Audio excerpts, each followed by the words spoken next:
for opening remarks on the amendment.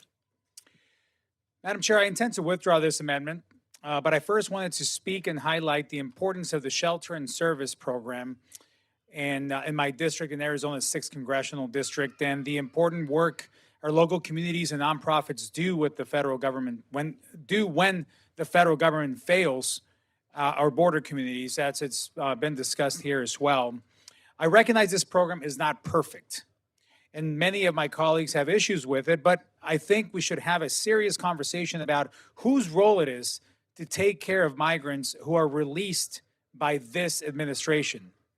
My amendment would provide $83.5 million for the Shelter and Services Program. This program helps our border communities when CBP facilities become overcrowded and the administration releases them onto our streets. My amendment would also amend the program to ensure that it only be used in states along our southwest border. The failure of our federal government should not be the burden of our local border communities. Not only do they have to deal with increased human trafficking, drug smuggling, and high-speed chases through our cities, but also migrants released by this administration with no place to go. Still, it's not that simple. The funds distributed by this program are not being properly dispensed and dispersed.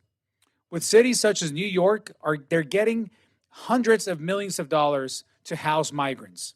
Just a week ago, the latest iteration of funds were released. New York City's Office of Management and Budget received over $104 million, whereas communities across the entire state of Arizona only received $23 million. That's unacceptable. Mind you, when migrants are released by CBP, they are released into Arizona, not New York City. I hope to work with my colleagues moving forward to find a reasonable way to provide resources to our local communities who are burdened by the broken border policies of this administration. Thank you, Madam Chair. I yield back my time.